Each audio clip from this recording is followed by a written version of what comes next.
Dear brothers and sisters, yesterday in the gospel and today in the gospel, the Lord spoke about inside and outside. Inside, outside.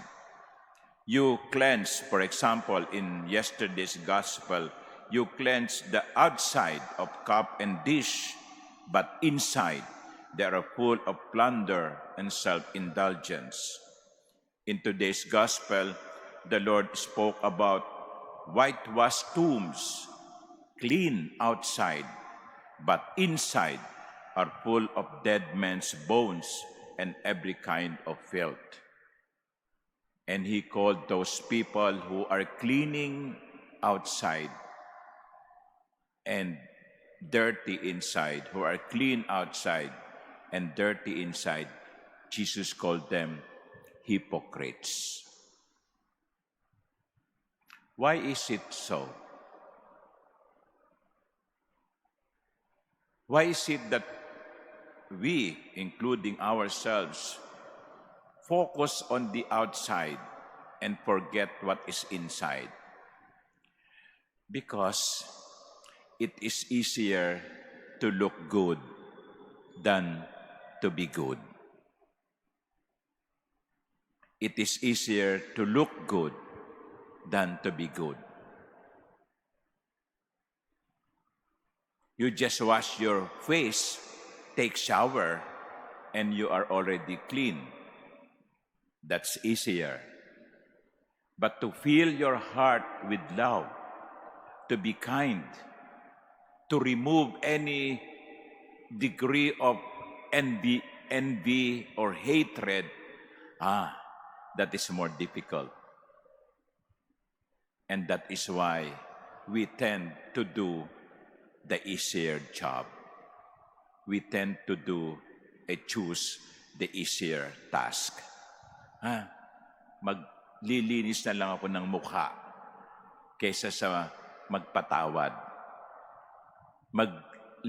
Maliligo na lang ako kaysa mag-isip ng mga mabubuti. And that is the warning of Jesus in the gospel. Do not focus only on external cleansing.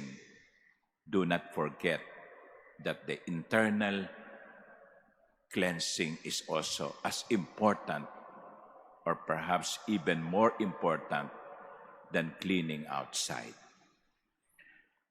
And so the question is, how do I protect myself from focusing on the outside, forgetting the inside, on focusing the outer cleaning and forget the inner cleansing?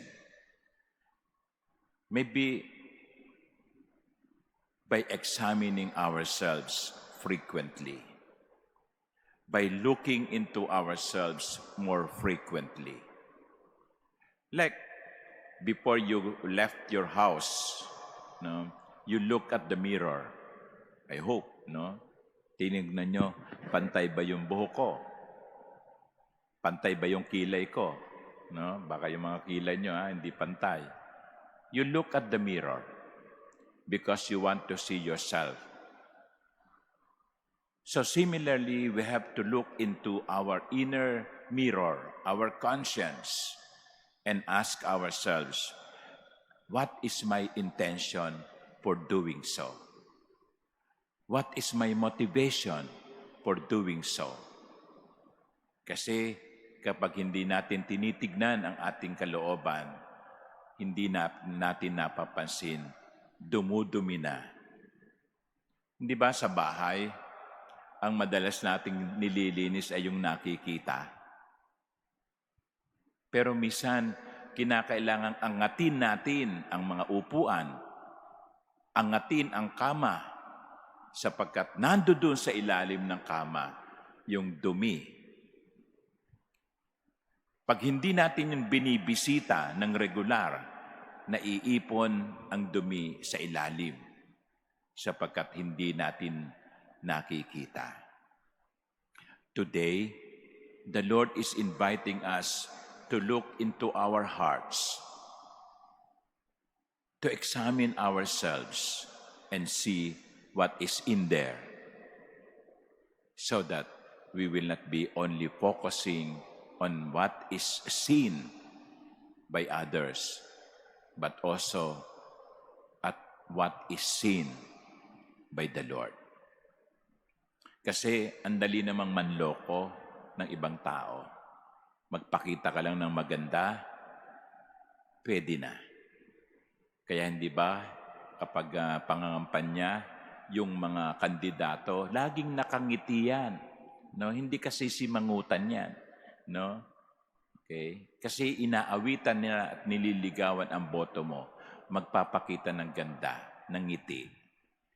Nakikita natin. Pero merong isang lugar na hindi natin maikukubli sa paningin ng Diyos.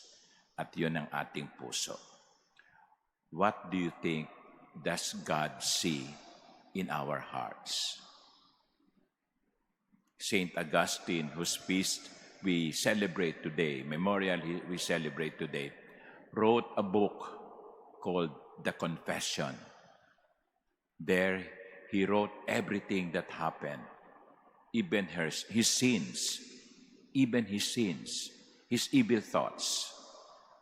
He confessed everything to God. That, I think, is what we need. Sa harap ng Diyos, sabihin natin, Lord, ito po ako. Nababasa niyo ang nilalaman ng aking puso. At tignan nating madalas, ano ba ang nilalaman ng ating puso. Amen.